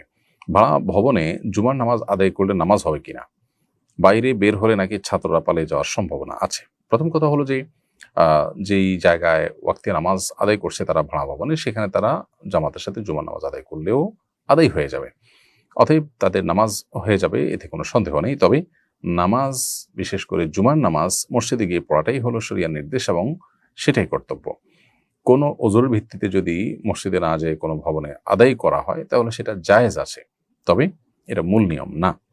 এখন কোনো মাদ্রাসা যদি নিয়মিত এরকম করতে থাকে যে সবসময় ভবনের মধ্যে নামাজ পড়ে মসজিদে না যায়, তাহলে সেক্ষেত্রে সত্যিই যদি সন্তানদের, শিক্ষার্থীদের বড় রিস্ক থাকে, অনেক মাদ্রাসা থাকে যে অনেক বেশি বাইরে আবাসিক নির্ভর এবং অনেক বেশি দুষ্ট ছেলেফেলে থাকে যাদের কন্ট্রোল করা কঠিন হয়ে যায়, মসজিদ দূরে হয়, এরকম সব পরিস্থিতি পর্যালোচনা করার পর যদি মনে হয় যে হ্যাঁ এটা আসলে তাদের জন্য বিপদের কারণ হতে পারে এবং আপাতত তাদের জন্য এটাই সবচেয়ে উত্তম বিকল্প, তাহলে ঠিক আছে। এমনিতেই শুধুমাত্র একটু ঝামেলা হবে, ছাত্রদেরকে নিয়ে আসা, কন্ট্রোল করা, এইটুকু ঝামেলা এড়াতে গিয়ে যদি নামাজ মসজিদে না গিয়ে জুমার নামাজ অন্তত মাদ্রাসার ভবনে করা হয় তো সেটা অনুচিত কাজ হবে। সন্তানদের মধ্যে বা শিক্ষার্থীদের মধ্যে যদি দুষ্ট থাকেও তো সেটা সংখ্যা অনেক বেশি সাধারণত হয় না। শিক্ষকরা, দায়িত্বশীলরা যদি খুব ভালো করে মনিটরিং করেন তাহলে সেটা নিয়ন্ত্রণ করা অনেক ক্ষেত্রেই কিন্তু সম্ভব হয়। তারপরে মসজিদে গিয়ে নামাজ পড়ার চেষ্টা করা উচিত। কোনো কারণে সেটা যদি অপারগতার পর্যায়ে চলে যায় তাহলে সেক্ষেত্রে অবশ্যই ভবনে নামাজ পড়লে নামাজ হয়ে যাবে। এরপরে প্রশ্ন হলো, আমার নানা ফাঁস টানিয়ে মারা গেছেন, তার ইসালে সওয়াবের উদ্দেশ্যে কোরআন খতম, কবর জিয়ারত করতে পারবো কিনা? করলে কি উনি সওয়াব পাবেন এবং কবরের শাস্তি কমবে? উত্তর হলো, আত্মহত্যা করা কবিরা গুনাহ, এটা আমাদের সবারই জানা। আত্মহত্যাকারী ব্যক্তির তিনি অমুসলিম হয়ে যান না আত্মহত্যার ফলে, তিনি কবিরা গুনাহে লিপ্ত হন, তিনি জাহান্নামে যাবেন। হাদিস যদিও স্থায়ীভাবে জাহান্নামে যাওয়ার কথা বলা আছে, কিন্তু মুহাদ্দিসগণ বা হাদিস বিশারদগণ বলেছেন এর মাধ্যমে মূলত দীর্ঘমেয়াদে সেই জাহান্নামে থাকার কিংবা আত্মহত্যাকে বৈধ মনে করলে তখন সেক্ষেত্রে এটি প্রযোজ্য হবে, হাদিসে সেটি বোঝানো হয়েছে। যাই হোক, তো আত্মহত্যা করলে যেহেতু কেউ অমুসলিম হয়ে যায় না, সো তার জন্য আপনি দোয়া করতে পারেন, ইসহারে সওয়াব করতে পারেন, বরং এগুলো তার আরো বেশি করা দরকার তার পক্ষ থেকে, যাতে করে আল্লাহ তাআলা তার প্রতি রহম করেন এবং অনুগ্রহ করেন। সম্প্রতি নেদারল্যান্ডসে অন্তত 9টি মসজিদে হেড লেটার বা ঘৃণাপূর্ণ চিঠি পাঠানো হয়েছে যা রক্তসদৃশ পদার্থে লেখা হয়েছে বলে মনে করা হচ্ছে। এই ঘটনায় দেশটির মুসলিম সম্প্রদায়ের মধ্যে দেখা দিয়েছে উদ্বেগ ও উৎকণ্ঠা। এ ধরনের ঘটনা এখানে নতুন নয়। এই পরিস্থিতিতে প্রবাসী মুসলমান হিসেবে আমাদের কিভাবে প্রতিক্রিয়া জানানো উচিত? ধন্যবাদ। প্রথম কথা হলো যে এটি আমাদেরও নজরে এসেছে, আমরা নিউজে দেখেছি, খুবই দুর্ভাগ্যজনক একটি বাস্তবতা। পৃথিবীতে যে মানুষগুলো আমাদেরকে সবসময় সংখ্যালঘুদের অধিকার আদায় করার জন্য সবক দিতে থাকে, ইনক্লুসিভ সমাজ গঠন করার জন্য চাপ দিতে থাকে, পুশ করতে থাকে, তারা এ ধরনের কাজ অহরহ করছে। উন্নত দেশগুলোর বেশিরভাগ দেশগুলোতেই কিন্তু এ ধরনের ঘটনাগুলো আমরা দেখতে পাচ্ছি। দুর্ভাগ্যজনক, অনাকাঙ্ক্ষিত এবং অপ্রত্যাশিত যে সেখানে মুসলিমদেরকে নানাভাবে হ্যারাসমেন্টের শিকার হতে হয়। উপর দিয়ে মুসলিমদের অনেক দেশ আছে যারা খুব বাহবা দেয় এবং তাদের হয়তো বুক চাপড়ায়, কিন্তু তলে তলে তাদেরকে ধ্বংস করবার জন্য হাজারটা ব্যবস্থা নেয়, 100টা ব্যবস্থা নেয় এবং তাদেরকে কোণঠাসা করে রাখে দিন শেষে। তো এই ধরনের পরিস্থিতি কোনো দেশে যদি হয় তাহলে সেক্ষেত্রে সেখানকার সার্বিক পরিস্থিতি বিবেচনা করে, পর্যালোচনা করে তারপর করণীয় ঠিক করতে হবে। এই জন্য ধৈর্য, প্রজ্ঞা এবং দায়িত্বশীলতার সাথেই সিদ্ধান্ত গ্রহণ করতে হবে এবং সেখানকার বাস্তবতাকে বিবেচনা করতে হবে, তারপরে উপযোগী প্রতিক্রিয়া জানাতে হবে। তো আমি যেহেতু সেখানে বসবাস করি না, সেখানকার পুরোপুরি পরিস্থিতি আমি ওয়াকিফাল নই, অতএব এই বিষয়ে আপনাকে সরাসরি আমি গাইডলাইন করলাম না। তবে আপনাদের দক্ষ, বিদগ্ধ, দূরদর্শী ওলামায়ে কেরাম, দায়ী এবং দায়িত্বশীল বর্গ মুসলিম নেতৃবৃন্দ যারা আছেন তাদের বলবো যে তারা যেন নিজেদের সার্বিক অবস্থাকে বিবেচনা করে যথাযথ করণীয় তারা ঠিক করেন। তবে সন্দেহাতীতভাবে এগুলোর বিরুদ্ধে আমরা যৌক্তিকভাবে লেখালেখি করা, আমাদের সামাজিক যে আপনার সচেতনতা সৃষ্টি করার কাজ, এবং তারা যে বিশেষ করে যারা আমাদেরকে মানবতার সবক দেয়, মানবাধিকারের সবক দেয়, তারা যে নিজেরাই এগুলোকে লঙ্ঘন করছে, এই সমস্ত ঘটনার মধ্য দিয়ে সেটাকে আমরা প্রকাশ করতে পারি। এমনি সজীব হোসাইন, আপনি লিখেছেন, আমি একজন পাইকারি ব্যবসায়ী, যে খুচরা ক্রেতার ইনকাম হারাম তার কাছে পণ্য বিক্রি করা জায়েজ আছে কিনা, এবং বিক্রি করলে সেই টাকা আমার জন্য হালাল হবে কিনা? ধন্যবাদ। উত্তর হলো, প্রথমত ক্রেতা আপনাকে কোন টাকা দিচ্ছে বা কিসের টাকা দিচ্ছে সেটা জানা আপনার কর্তব্য না। খুঁটে খুঁটে আপনি জিজ্ঞেস করা আপনার জন্য আবশ্যক নয়। যদি ক্রেতা নিজেই বলে যে আমি এটা হারাম টাকা দিয়ে কিনছি, তাহলে সেক্ষেত্রে আপনি সেটা তার কাছে বিক্রি করা থেকে বিরত থাকা উত্তম। কারণ হলো আপনি তার হারাম টাকাকে গ্রহণ করছেন, অ্যাকসেপ্ট করছেন আপনি জেনে শুনে। যদি হারামটা হারাম আইনহি হয় সেটা তো কোনো অবস্থাতেই জায়েজ নয়। অর্থাৎ ধরুন শুকুর গোস্ত এনে বললো এটার বিনিময়ে তোমার কাছে আমি ওইটা কিনছি, তাহলে এটা তো জায়েজ হবেই না, হারামই হবে আপনার জন্য নেওয়া, যদি আপনি জানেন। আর দ্বিতীয়ত হলো, যদি হারাম লেগাইরিহি হয় বা উপার্জনগত কারণে হারাম, মূল জিনিসটা হারাম না, ধরুন টাকা তিনি উপার্জন করেছেন হারামভাবে, চুরি করেছেন, ঘুষের মাধ্যমে টাকাটা নিয়েছেন, এরপর যদি আপনাকে বলেন যে এটা ঘুষের টাকা, জাস্ট এটা চুরির টাকা, তাহলে সেক্ষেত্রে আপনার সেক্ষেত্রেও এটাকে অ্যাভয়েড করা আপনার জন্য তাকওয়ার সাথে অধিকতর সামঞ্জস্যপূর্ণ হবে। এরপরে প্রশ্ন হলো, আমি একটা হাসপাতালে ইনভেস্ট করেছি, সেখানে অনৈসলামিক অনৈতিক কিছু কাজ হয় বলে আমি জানি, কিন্তু এই কাজগুলো বন্ধ করা বা নিষেধ করার মতো একক ক্ষমতা আমার নেই, সেখান থেকে প্রাপ্ত মুনাফা আমার জন্য হালাল হচ্ছে কিনা? প্রিয় দর্শক, প্রথম কথা হলো যে হাসপাতালের বিজনেস তো মৌলিকভাবে হালাল, সেখানে আপনি ইনভেস্ট করতেই পারেন, কিন্তু যেই হসপিটালে আপনি ইনভেস্ট করবেন সেখানে বা করেছেন সেখানে ইতিমধ্যে অনিসলামিক এবং অন্যায় এবং গুনাহের কাজ, হারাম কাজ হয় এবং সে কাজ করে টাকা উপার্জন হয় আপনি জানেন, এরকম হলে সেখানে আপনি আপনার ইনভেস্ট না রেখে সেখান থেকে আপনি বেরিয়ে আসা কিংবা সেটাকে সংশোধন করার উদ্যোগ নেওয়া উচিত। আপনি বলেছেন যে সেটাকে সংশোধন করবার সক্ষমতা আপনার নাই, আপনি তাদেরকে আল্লাহর জন্য সতর্ক করবেন এবং বিনয়ের সাথে তাদেরকে দাওয়াত দিবেন তার জন্য হারাম থেকে সরে আসে। আর পাশাপাশি তাদেরকে যদি আপনি সরাতে না পারেন তাহলে নিজে আপনি সেখান থেকে সরে আসবেন, কারণ আপনার টাকা দিয়ে কোনো হারাম উপার্জন হবে সেটি ইচ্ছাকৃত এবং জেনে শুনে আপনি অনুমোদন দিতে পারেন না। যদি কোনো কারণে সেখান থেকে ইনভেস্ট তুলে আনাটা আপনার জন্য টাফ হয়, জটিল হয়, কঠিন হয়, তাহলে সেক্ষেত্রে যতদিন পর্যন্ত আপনি এটা তুলতে না পারছেন ততদিন পর্যন্ত আনুপাতিক হারে যে পরিমাণ হারাম উপার্জন হয়ে থাকে কোম্পানি, সেখান থেকে আপনার ভাগে আনুপাতিক যেটুকু আসে সেটুকু আপনি সাদাকা করে দিবেন, সেটুকু আপনি ভোগ করবেন না এবং আপনি দ্রুততার সাথে এখান থেকে সরে আসার চেষ্টা করবেন। আর নিজে থেকে সেখানে যদি পরিবর্তন সাধন করবার চেষ্টা করতে পারেন সেটা অবশ্যই প্রশংসনীয় হবে, যেন গুনাহের দুয়ার বন্ধ হয়ে যায়। হাসি ফুটুক, আপনি এআইডি থেকে আমাদের ইউটিউব চ্যানেলে প্রশ্ন করেছেন, আমি একজন প্রবাসী, আমার একান্ত ব্যক্তিগত প্রায় 5.5 লক্ষ টাকা ক্যাশ হয়েছে, যেগুলো আমি বিভিন্ন খাতে ইনভেস্ট করে রেখেছি।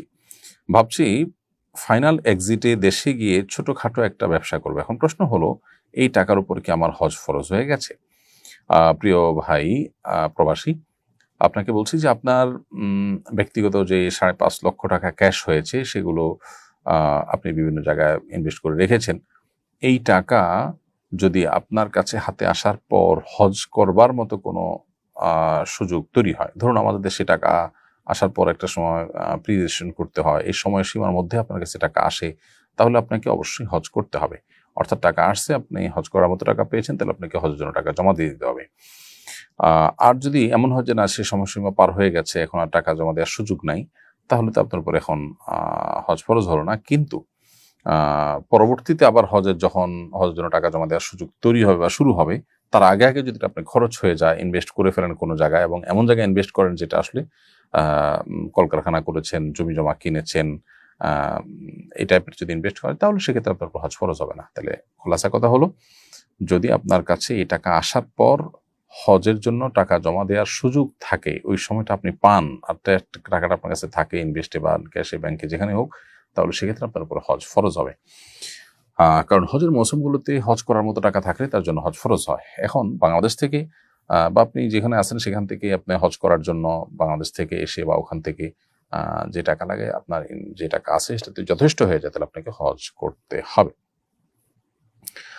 আর যদি এই টাকা আপনার দিয়ে হজ করা সম্ভব না হয়, ধরুন 5 লাখ টাকা হজ করা যায় না বাংলাদেশ থেকে, অথবা আপনি সৌদি আরবে আছেন, সেখানে হজ করার জন্য ধরুন 10,000 রিয়াল লাগে, 10,000 রিয়াল নাই, আরো কম আছে, এরকম যদি হয় তাহলে তো আপনার উপর হজ ফরজ হবে না। তাহলে যদি যে টাকা আছে সে টাকা দিয়ে হজ করার মতো সামর্থ্য থাকে এবং হজ করার জন্য টাকা জমা দেওয়ার সুযোগ থাকে, তাহলে আপনার জন্য হজ করা আবশ্যক হবে।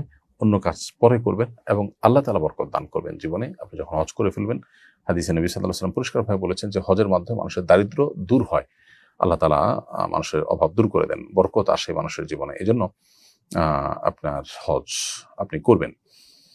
আর যদি যেটা কাছে টাকা দিয়ে হজ করা না যায়, অথবা হজ করার মতো টাকা কিন্তু হজের টাকা জমা দেওয়ার সময় এখনো আসে নাই, তাহলে সেক্ষেত্রে আপনার উপর হজ ফরজ হয়নি এখনো, এবং পরবর্তীতে হজের টাকা জমা দেওয়ার আগে আগে আপনি টাকা যদি এমন খাতে খরচ করে ফেলেন যে টাকা থেকে আপনার হজ করাটা আবশ্যক হয় না, যেমন জমি কিনেছেন, অন্য কিছু করেছেন, বা এমন কিছু করেছেন যেটার উপর যেটার উপার্জনের উপরে আপনার জীবিকা নির্বাহ করতে হয়, আপনার ফ্যামিলি ডিপেন্ডেন্ট, তাহলে ওটা বিক্রি করে আপনার উপর হজ যাওয়া ফরজ নয়।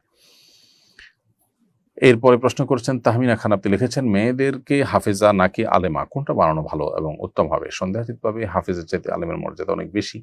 কোরআন হাদিস মুখস্থ করার চাইতে বোঝা এটা গুরুত্ব অনেক বেশি। সেই জায়গা থেকে হাফেজের চাইতে যদি হাফেজ আলেমা দুইয়ের যে কোনো একটা আপনাকে করতে হয়, তাহলে আলেমা বানানোটা বেশি উত্তম। তবে দুইটা যদি করার সুযোগ থাকে সেটা অবশ্যই ভালো এবং সবচেয়ে উত্তম, সেটা বলার অপেক্ষা রাখে না। মনির হোসেন, আপনি লিখেছেন আমি মাধ্যমিক পরীক্ষা নকল করেছি, এখন আমার কি পাবলিক বিশ্ববিদ্যালয়ে পড়া হারাম হবে নাকি মাধ্যমিক পরীক্ষা আবার দিতে হবে? ভাই মনির হোসেন, যদি আপনি নকল করে পাশ করে থাকেন তো সেজন্য আপনি গুনাহ করেছেন, আল্লাহর কাছে তওবা করতে হবে, ইস্তেগফার করতে হবে। তবে যথাযথ প্রক্রিয়া আপনি অংশগ্রহণ করেছেন, করে পাবলিক পরীক্ষা বিশ্ববিদ্যালয়ে আপনি ভর্তি হয়েছেন, তো সেটা হারাম হবে না আপনার জন্য আগের পরীক্ষা নকল করার কারণে। এরপরে প্রশ্ন হলো, আমরা মরে গেলাম ঋণের দায়ে আর খাওয়ার অভাবে, এমন চিরকুট লেখা আত্মহত্যা করেছিলেন মিনারুল ইসলাম। আত্মহননের আগে তিনি হত্যা করেছিলেন স্ত্রী ও 2 সন্তানকে। নিহতদের নামে 40 অনুষ্ঠিত হয়েছে। এই আয়োজন করতেও আবার পরিবারকে ঋণ নিতে হয়েছে। অনেক স্থানে 40 করাকে অনিবার্য মনে করা হয়, না করলে মানুষ কূট কথা বলে। এবারে কিছু বলুন প্লিজ। খুবই গুরুত্বপূর্ণ বিষয়, এবং এই বিষয়ে গণমাধ্যমে নিউজ হয়েছে, আমরা সেটা দেখেছি, আমাদের চোখে পড়েছে। খুবই দুর্ভাগ্যজনক একটি ঘটনা। এই ঘটনার দুটি দিক আছে, আমি দুটি দিককেই সংক্ষেপে ব্যাখ্যা করার চেষ্টা করছি। প্রথম কথা হলো, কোনো মানুষের মৃত্যুর পর 40 3 দিন আর 7 দিনের নামে যে আনুষ্ঠানিকতা হয়ে থাকে, এর সাথে ইসলামের কোনো সম্পর্ক নেই। কোরআন হাদিস কোথাও আমাদেরকে এরকম কিছু করতে বলেনি। অথচ আমাদের দেশে এটি চলে আসছে এবং প্রতিষ্ঠিত হয়ে আসছে। হিন্দুদের শ্রাদ্ধ, যেটি তাদের কেউ মারা যাওয়ার পর তারা খাবার আনুষ্ঠানিকতার মধ্য দিয়ে পালন করে থাকে, সেটাই আমাদের মধ্যে চলে আসছে। আমরা যারা মুসলিম আছি তারা না বুঝে না জেনে ইসলামের নামে এ ধরনের বিদআতে লিপ্ত হচ্ছি, এবং এর ফলশ্রুতিতে আমরা একদিকে গুনাহগার হচ্ছি, অপরদিকে অন্য মানুষের উপরে জুলুম চাপিয়ে দিচ্ছি। এই যে ঘটনা, মিনারুল ইসলাম তিনি সপরিবারে যে আত্মহত্যা করলেন, তিনি গুনাহের কাজ করেছেন, তার তিনি সবর করতে পারেননি। আল্লাহ তাআলা তাকে, তার পরিবারকে মাগফিরাত করুন, যারা মারা গেলেন তাদেরকে আল্লাহ তাআলা রহম করুন, এবং মিনারুল ইসলাম যিনি নিজে কষ্ট সহ্য না করতে পেরে এই ঘটনা ঘটিয়েছেন, আল্লাহ তাআলা তাকেও ক্ষমা করে, আমরা দোয়া করি, সেটা ভিন্ন বিষয়। কিন্তু তাদের মৃত্যুর পর যেখানে তারা ঋণগ্রস্ত হয়ে মারা গেছেন, সেখানে তাদের ঋণ পরিশোধ করবার জন্য সমাজের মানুষের উদ্যোগ নেওয়া দরকার ছিল। তা না করে তারা আবার তাদের পরিবারের উপরে 40 চাপিয়ে দিয়েছে, এবং সেখানে প্রায় 100 বা কম বেশি মানুষ সেখানে খেয়েছে। তো এটা কত বড় নির্মমতা সেটা বলার অপেক্ষা রাখে না। ধর্মের ভুল ব্যাখ্যা যদি সমাজে প্রতিষ্ঠিত হয়, তাহলে সেক্ষেত্রে মানুষ ক্ষতিগ্রস্ত হয়। এটা তার একটা উদাহরণ। বাংলাদেশের মানুষ যেহেতু ধর্মপ্রাণ, অতএব এখানে ধর্মের সঠিক শিক্ষা, ধর্মের সঠিক চর্চা, এটা অনেক গুরুত্বের সাথে থাকতে হবে। না থাকলে আমরা দিন শেষে ক্ষতিগ্রস্ত হব। এই ঘটনার দ্বারা সেটি বোঝা যাচ্ছে। এরকম আরো অনেক ঘটনা হয়তো ঘটে থাকে। যেহেতু মানুষ ধর্মপ্রাণ, তারা ধর্ম পালন করবেই, অতএব সঠিক চর্চার ব্যবস্থা থাকা দরকার। প্রাথমিকে ধর্মীয় শিক্ষক এবং বিভিন্ন জায়গায় ধর্ম চর্চা করার সুযোগ থাকলে একদিকে আমরা আমাদের মোরালিটিকে ডেভেলপ করতে পারবো। আমাদের সমাজে কিশোর গ্যাং সহ যে সমস্ত অনাচার আমরা দেখতে পাচ্ছি, যে সমস্ত অনভিপ্রেত বিষয় আমরা দেখতে পাচ্ছি, সেগুলো থেকে মুক্তি লাভ করব। অপর দিক থেকে আমাদের ধর্মের সঠিক জ্ঞান হবে, তার ফলে আমরা আলোকিত হবে, সমাজ আলোকিত হবে, এবং এই জাতীয় কুসংস্কার থেকে আমরা বাঁচতে পারবো। ইসলাম কোনো মানুষের মৃত্যুর পর 40 3 দিন আর 7 দিন এরকম কোনো আনুষ্ঠানিকতার কথা বলেনি, অথচ এটাকে আমরা সমাজে অনেকেই খুব গুরুত্বের সাথে পালন করে থাকি। এটা দুর্ভাগ্যজনক একটি বিষয়। এই ঘটনা আরেকটি দিক হলো, বিভিন্ন ঋণ, বিশেষ করে সুদী ঋণ যেগুলো বিভিন্ন প্রতিষ্ঠানগুলো দিয়ে থাকে গ্রামে গঞ্জে, এ সমস্ত ঋণের কারণে গরিব মানুষরা যে অনেকেই কুরে কুরে শেষ হয়ে যায়, সেটি বলার অপেক্ষা রাখে না। জনাব মিনারুল ইসলাম কি কারণে আত্মহত্যা করেছেন, তার ঋণটা কি এই টাইপ ছিল সেটা আমরা জানি না, কিন্তু আমরা এটুকু জানি যে এই তথাকথিত ক্ষুদ্র ঋণ ইত্যাদির নামে যে সুদভিত্তিক ঋণের বিশাল জাল বিছানো হচ্ছে, এই জালে আটকা পড়ে বহু মানুষ নিঃস্ব হয়েছেন, শেষ হয়েছেন, অনেকে জীবন পর্যন্ত শেষ হয়ে যাচ্ছে, এবং ফ্রাস্ট্রেশনে ভুগছেন, গরিব মানুষ আরো গরিব হয়ে যাচ্ছেন। এই সমস্ত ঋণের মাধ্যমে কিছু মানুষের হয়তো সাময়িক উপকার হয়, কিন্তু স্পিরিচুয়ালি এবং নানা দিক থেকে গরিব মানুষ বা ঋণগ্রহীতারা সবচেয়ে বেশি ধ্বংস হয়, এবং যারা ঋণ দিয়ে থাকে সেই প্রতিষ্ঠানগুলো আরো ধনী হয়, তারা আরো বেশি সচ্ছল হয় এবং সমৃদ্ধ হয়। অতএব আমাদেরকে কর্জে হাসানা চালু করতে হবে। আসনা ফাউন্ডেশন থেকে সেটি আমরা করব চিন্তা করছি অনেক দিক থেকে, কিন্তু আমাদের সীমাবদ্ধতা অনেক বেশি। অন্য যত প্রতিষ্ঠান আছে, যাদের সুযোগ আছে, ছোট্ট পরিসর হলেও কর্জে হাসানার এই প্রচলন আমাদেরকে চালু করতে হবে। প্রত্যেক এলাকাতে মসজিদ কর্তৃপক্ষ উদ্যোগ নিয়ে সে এলাকার দরিদ্র অভাবী মানুষদের দরিদ্র এবং তাদের কষ্ট দূর করবার জন্য, তাদের দারিদ্র এবং তাদের কষ্ট দূর করবার জন্য উদ্যোগ নেওয়া উচিত। তাহলে ইনশাআল্লাহ বিদিল্লাহ এই ধরনের ঘটনা হয়তো ঘটবে না। সেই সাথে দিনের সঠিক শিক্ষাটা আমাদের সমাজে ব্যাপকভাবে বিস্তার করতে হবে। এরপরে প্রশ্ন হলো, আমার খুব কাছের বন্ধু আমাকে কালো জাদু করেছে। দিন দিন আমি অসুস্থ হয়ে পড়েছি। গতকাল রাতে 2 রাকাত নামাজ পড়ে ওর জন্য বদদোয়া করেছি, কিন্তু এখন আমার কেমন যেন লাগছে। নামাজ পড়ে কার জন্য বদদোয়া করা আগে ঠিক হয়েছে? প্রথম কথা হলো যে আপনার বন্ধু আপনাকে ব্ল্যাক ম্যাজিক করেছে বা জাদু করেছে, এটা যদি আপনি নিশ্চিতভাবে জানেন, শতভাগ নিশ্চিত হন, তাহলে সেক্ষেত্রে আপনি তাকে উপযুক্ত পাওনা যেন সে পায়, সে তার এই কর্মের শাস্তি যেন পায়, সেটা আল্লাহর কাছে নিবেদন করার ইখতিয়ার আপনার আছে। এটা হলো প্রথম কথা। দ্বিতীয় কথা হলো, যদি সে আপনার কালো জাদু করেছে এরকম কোনো নিশ্চয়তা আপনার কাছে না থাকে, বরং শুধু ধারণা হয়, ধারণার ভিত্তিতে আপনি তার জন্য আসলে বদদোয়া করা, অকল্যাণ কামনা করা কিংবা তাকে খারাপ মনে করার কোনো কারণ নেই। বরং আপনি জাদু থেকে মুক্তির জন্য আল্লাহ তাআলার কাছে দোয়া করবেন, রুকিয়া করবেন, আল্লাহ আপনাকে শেফা দান করুন, আমরা সেই দোয়া করি। এরপর প্রশ্ন হলো, আমি নার্সের কাজ করি। অনেক সময় পুরুষ রোগীর শুশ্রূষা করতে হয়, গোসল করানো, প্রস্রাবের সময় সহযোগিতা, মৃত্যু পথযাত্রী, রোগীর সাথে রোগীর পাশে থাকা সহ অনেক ব্যক্তিগত কাজ করতে হয়। একজন নারী নার্স হিসাবে এ ধরনের দায়িত্ব পালন করা শরীয়তের দৃষ্টিতে কেমন? প্রথম কথা হলো যে পুরুষ রোগীদের জন্য পুরুষ নার্স রাখা উচিত, এটাই হলো ইসলামের নির্দেশ। দুর্ভাগ্যজনক বাস্তবতা, মুসলিম সংখ্যাগরিষ্ঠ দেশেও সেই কালচার গড়ে ওঠেনি এবং আমরা পশ্চিমা কালচারকে অন্ধের মতো নিজের গায়ে মাখাচ্ছি। আমাদের যে দিনী চেতনা, সেটাকে আমরা একেবারে অ্যাভয়েড করছি এবং বলতে গেলে আমাদের উপরে চাপিয়ে দেওয়া হচ্ছে। কালচারালি আমরা খুবই মাইনর এবং খুবই সংখ্যালঘু হয়ে বসবাস করছি এই দেশে এবং এই পৃথিবীতে। খুবই দুর্ভাগ্যজনক বাস্তবতা। যদি কোথাও পুরুষ নার্স না থাকে এবং রোগীর স্ত্রী, তার মাহরাম, আত্মীয় স্বজনের কেউ যদি থাকে করার মতো, তাহলে তারা করবেন তার খেদমত। যদি সেরকমও কেউ না থাকে, তাহলে সেক্ষেত্রে আপনি একজন নার্স হিসাবে তার অপারগতা বশত তার সব কাজ শুশ্রূষা আপনি করতে পারবেন। এর বাইরে এটাকে আপনি পেশা হিসাবে নিয়ে যদি আপনি কাজ করেন, তাহলে আপনার পর্দার বিধান লঙ্ঘন করা সহ আল্লাহ তাআলার যে সমস্ত বিধান আপনাকে অমান্য করতে হচ্ছে, সেগুলোর জন্য আপনি গুনাহগার হবেন। বিকল্প কোনো উপার্জনের পথ আপনি খোঁজা উচিত এবং সেই সাথে কেন মেয়েরা মেয়েদের এবং পুরুষরা পুরুষদের নার্সিং করতে পারবে না, সে ব্যাপারে জোরালো দাবি তোলা উচিত। আমাদের দেশে দীর্ঘদিন থেকে মেয়েদের জন্য নার্সিং পেশায় কোটা রাখা হয়েছে এত বেশি যে পুরুষরা সেখানে খুব একটা চান্স পায় না। তো পুরুষ রোগীদের সেবা শুশ্রূষা করতে গিয়ে নারীরা নানাভাবে হেনস্থার শিকার হন, যৌন নিগ্রহের শিকার হন, তাদের নিয়ে নানা জল্পনা কল্পনার জগতে নোংরা চিন্তা করবার পথ উন্মোচিত হয়। তো এটা কখনো নারীর প্রতি সম্মান প্রদর্শন হতে পারে না, কখনো নারীর অধিকার আদায় করা হতে পারে না। এটা আমাদের বোঝার চেষ্টা করতে হবে। আল্লাহ রাব্বুল আলামিন আমাদেরকে আমাদের অধিকারকে প্রতিষ্ঠা করবার তৌফিক দান করুন। আমাদের সবাইকে আওয়াজ তুলতে হবে সমাজের সমস্ত অনাচার বন্ধ করবার জন্য। তামান্না বিনতে ফারুক লিখেছেন, স্ত্রী অসুস্থ হলে অনেক স্বামী তার চিকিৎসা পূর্ণ না করেই তালাক দিয়ে অন্যত্র বিবাহ করেন। এবারে শরীয়তের বিধান কি? বোন তামান্না, এটা অমানবিক এবং স্বার্থপরতামূলক কাজ। স্ত্রী অসুস্থ হলে স্ত্রীকে সেবা শুশ্রূষা করা, এটা স্বামী হিসেবে তার কর্তব্য। ঠিক একইভাবে স্বামী অসুস্থ হলে স্ত্রী স্বামীকে সেবা শুশ্রূষা করা তাদের কর্তব্য পরস্পরের। এখানে যদি স্ত্রী অসুস্থ হওয়ার কারণে স্বামী তাকে ফেলে অন্য কাউকে বিয়ে করেন কিংবা তাকে তালাক দিয়ে দেন, তাহলে সেটা এক প্রকার অন্যায়। কারণ অসুস্থতা এটা আল্লাহ তাআলার তরফ থেকে হয়ে আসে। অতএব স্বামী হিসাবে স্ত্রীর পাশে থাকাটা এটা আমি বেশি গুরুত্বপূর্ণ। সেটা না করে তিনি যদি তাকে তালাক দেন কিংবা অন্য কাউকে বিয়ে করেন কোনো যৌক্তিক গ্রাউন্ড ছাড়া, তাহলে সেক্ষেত্রে স্ত্রীকে কষ্ট দেওয়া, স্ত্রীকে এই মুহূর্তে অসুস্থ স্ত্রীকে আরো বেশি কষ্ট দেওয়া, এটা ইনসাফপূর্ণ কাজ নয়। এবং ইমানদারদেরকে আল্লাহ তাআলা কোরআনে বারবার করে ইনসাফ করতে বলেছেন। আল্লাহ বলেছেন, ওয়াশিরুহুন্না বিল মারুফ, তোমরা তোমাদের স্ত্রীদের সাথে সুন্দরভাবে দিনাতিপাত করো, সংসার করো। এটা সুন্দরভাবে সংসার করা হলো না যে স্ত্রী অসুস্থ হলো আর আপনি স্বার্থপরের মতো সে অসুস্থতা থেকে হয়তো আরোগ্য লাভ করবে না, হয়তো এমন রোগ হয়েছে যে রোগটা অনেক জটিল বা কঠিন, ক্যান্সার ধরা পড়েছে বা এরকম কিছু, আপনি সেটা আঁচ করতে পেরে অনেক টাকা খরচ হবে, আপনি তার চিকিৎসা না করে তাকে অ্যাভয়েড করলেন, তালাক দিলেন বা আপনি বিকল্প চিন্তা করলেন। এটা না করে আল্লাহর উপর তাওয়াক্কুল করে চিকিৎসা করা উচিত।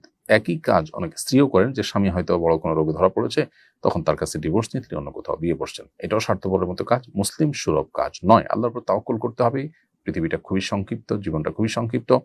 অতএব এই ক্ষণস্থায়ী পৃথিবীতে সংক্ষিপ্ত জীবনে আপনি শান্তির আশায় এমন কোনো কাজ করবেন না যেটা আপনার আখিরাতকে নষ্ট করবে, অন্য মানুষের বদদোয়া আপনি পাবেন।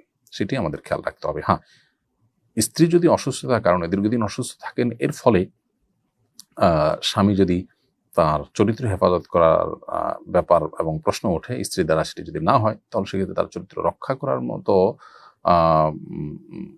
আপনার স্পর্শকাতর প্রয়োজনকে কেন্দ্র করে যদি তার বিকল্প কোনো পথ না থাকে, দীর্ঘদিন ধরে এভাবে চলতে থাকার কারণে তিনি অন্যপায় হয়ে অন্যত্র বিয়ে করেন, আর আরো জনকে বিয়ে করেন, তাহলে সেটা কিন্তু অন্যায় হবে না। অর্থাৎ পুরো বিষয়টা পরিস্থিতি পর্যালোচনা করে তারপরে দেখতে হবে যেটা কতটা ন্যায় অন্যায়। তবে সন্দেহাতীতভাবে স্ত্রী অসুস্থ হলে তাকে তার ব্যবহার করা, বহন করা স্বামীর উপরে কর্তব্য, ওয়াজিব, সেটা তাকে পালন করতে হবে। এরপর বোন জাহানারা বেগম, আপনি আমাদের ইউটিউব চ্যানেলে লিখেছেন, ঘুমাতে যাওয়ার সময় মোবাইলে কোরআন ছেড়ে ঘুমালে কোনো অসুবিধা আছে কিনা? উত্তর হলো, কোরআনে কারীম মূলত আমরা তেলাওয়াত শোনার উদ্দেশ্যে কোনো অডিও চালু করে রাখতে পারি, এবং যদি আপনার উদ্দেশ্য থাকে যে আমি শুনতে শুনতে ঘুমিয়ে যাব, তাহলে সেক্ষেত্রে এটা মৌলিকভাবে কোনো গুনাহের বিষয় নয়। তবে উত্তম হয় যদি আপনি এমন কোনো সিস্টেম করে রাখতে পারেন যে আপনার ঘুমে আসতে হয়তো আধা ঘন্টা লাগবে, তো নির্দিষ্ট সময় পর্যন্ত তেলাওয়াত চললো, আপনি মনোযোগ দিয়ে সেটা শুনলেন, শুনতে শুনতে ঘুমিয়ে পড়লেন, এরপর এটা নির্দিষ্ট সময় বন্ধ হয়ে গেল, সেটা হলে ভালো। কারণ কোরআনে কারীম আপনি যদি রুকিয়ার উদ্দেশ্যে চালু করেন কিংবা তেলাওয়াত শুনে সওয়াব আহরণ করার উদ্দেশ্যে তেলাওয়াত চালু করেন, তাহলেও সেক্ষেত্রে শোনাটা গুরুত্বপূর্ণ। বাট আপনি ঘুমায় যাচ্ছেন আর ঘন্টায় ঘন্টা সেটা চলছে, বিদ্যুৎ বিল উঠছে কিংবা ব্যাটারি চার্জ যাচ্ছে কিংবা সেটা কেউ শুনছে না অথচ এটা চলছে, তো এরকমটি করা অনুত্তম। যদি এরকম করেন তাতে গুনাহ হবে না, কারণ কোরআন তেলাওয়াত চালু করার সময় কেউ যদি হইচই না করে, অসম্মানজনক কিছু না করে, তাহলে মৌলিকভাবে এমনিতে কোরআন তেলাওয়াত চললে যে গুনাহ হয় ব্যাপারটা সেরকম না। কিন্তু তেলাওয়াত চললে সেটা শোনার উদ্দেশ্যেই কোরআন তেলাওয়াত চলবে এবং তেলাওয়াত করা হবে, শোনানো হবে, উচ্চস্বরে কোরআন তেলাওয়াত চালু করে রাখা হবে, সেটা শোনার উদ্দেশ্যেই হবে। এটাই হলো উচিত এবং মৌলিক। অতএব নির্দিষ্ট সময় বন্ধ করার ব্যবস্থা থাকলে সেটা সবচেয়ে ভালো হয়। তাসলিম তুহিন, আপনি আমাদের ইউটিউব চ্যানেলে লিখেছেন, জেনারেল লাইনে পড়াশোনা করেছি, কিভাবে ইসলাম সম্পর্কে বিস্তারিত ইলম অর্জন করতে পারবো? ভাই তাসলিম তুহিন, জেনারেল লাইনে পড়াশোনা করার পর আপনি যদি ইসলাম সম্পর্কে জানতে চান, তো আপনাকে শুরু করতে হবে কোরআন কারীম শুদ্ধ করে তেলাওয়াত করা দিয়ে। এরপরে কোরআন বোঝার জন্য আপনি অ্যারাবিক ল্যাঙ্গুয়েজের অনেক কাস্টমাইজ কোর্স আছে, সেই সমস্ত কোর্সগুলোতে আপনি ইনভলভ হতে পারেন। এরপর আস্তে আস্তে দিনের বেসিক বিষয়গুলো জানার জন্য অনলাইনে অফলাইনে অনেক কোর্স আছে ওলামা ইকরামের তত্ত্বাবধানে, সেগুলো আপনি করতে পারেন। ডক্টর আব্দুল্লাহ জাহির মোল্লার বইগুলো, আশরাফুল থানভী রহমাতুল্লাহের বইগুলো, এগুলো পড়তে পারেন। দিনের মেজাজ, জওক এবং দিনের বেসিক বিষয়গুলো বোঝার ক্ষেত্রে আপনাকে এই বইগুলো হেল্প করবে ইনশাআল্লাহ তাআলা। এরপর প্রশ্ন হলো, মৃত্যুর কোনো পূর্ব লক্ষণ আছে কিনা? উত্তর হলো, মৃত্যুর কোনো নিশ্চিত লক্ষণ নেই যেটা দেখে মনে করা যায় এই লোকটা মারা যাবে।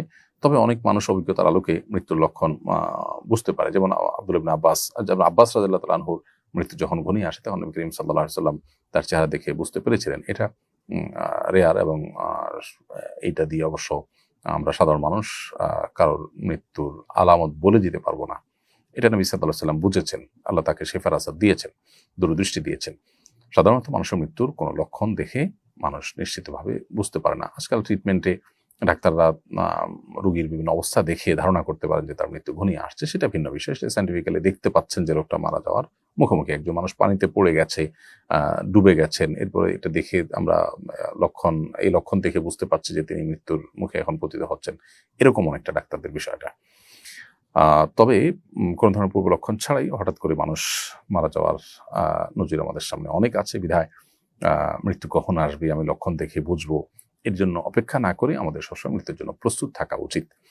জোবাইর আহমদ, আপনি ইউটিউব চ্যানেলে লিখেছেন, রাগের সময় আমি আমার প্রতিবেশী ও অন্যান্য সবার সঙ্গে খারাপ আচরণ করি, পরে মাথা ঠিক হলে সব বুঝতে পারি, কিন্তু রাগের সময় নিজেকে নিয়ন্ত্রণ করতে পারি না, পরিণামের কথা মনে থাকে না, পরামর্শ কামনা করছি।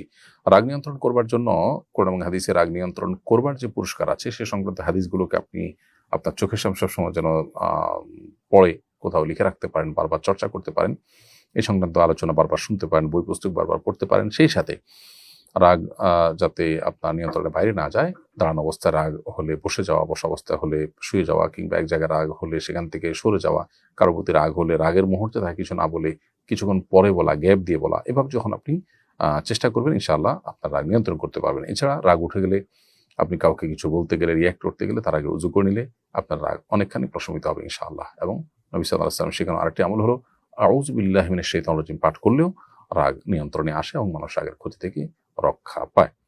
এমনি আনোয়ার হোসেন রানা লিখেছেন, গোসল ফরজ হওয়ার পর গোসল সম্পন্ন করার আগে আল্লাহ এবং রাসূল সাল্লাল্লাহু আলাইহি সাল্লামের নাম নেওয়া যাবে কিনা? এ সময় দুরূদ ইস্তেগফার পড়ার বিধান কি?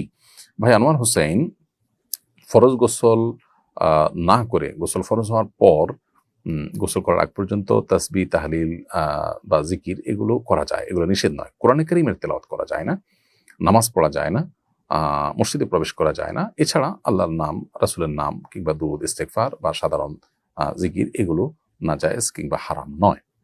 তবে ফরজ গোসল করে কিংবা পবিত্র হয়ে তারপরে দোয়া, জিকির, আজকার এগুলো করা উত্তম, সেটা বলার অপেক্ষা রাখে না।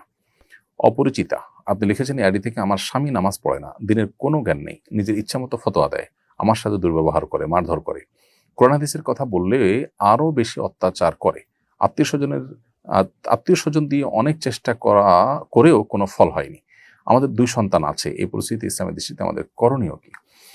বোন, আল্লাহ আপনার প্রতি রহম করুন। আপনার স্বামীর যে বর্ণনা আপনি দিয়েছেন, বাস্তবে যদি ঠিক সেরকমই হয়ে থাকেন, তাহলে সেক্ষেত্রে তিনি তার জুলুমের কারণে আল্লাহ তাআলার কাছে অপরাধী হিসাবে বিবেচিত হবেন।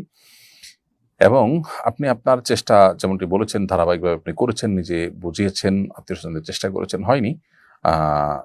এরপরও আপনার যদি মনে হচ্ছে যে তার সাথে আর থাকার কোনো, এরপর যদি আপনার মনে হয় থাকার কোনো ওয়ে নাই বা থাকাটা আপনার জন্য জটিল, বরং থাকলে আপনার ঈমান আমল নষ্ট হবে, তাহলে আপনি তার থেকে তালাক নেওয়ার উদ্যোগ নিতে পারেন। কিন্তু আমি আপনাকে পরামর্শ দিব, এর আগে আপনি আমাদের সংক্ষিপ্ত সেশনের প্রশ্ন উত্তরের উপর নির্ভর না করে বরং বিদগ্ধ, বিচক্ষণ একাধিক আলেমের সাথে পরামর্শ করে, খুবই বুদ্ধিদীপ্ত মানুষজন যারা আছেন তাদের সাথে আপনার সার্বিক অবস্থা খুলে বলে পরামর্শ করে তারপর আপনি করণীয় ঠিক করলে সেটা ভালো হবে।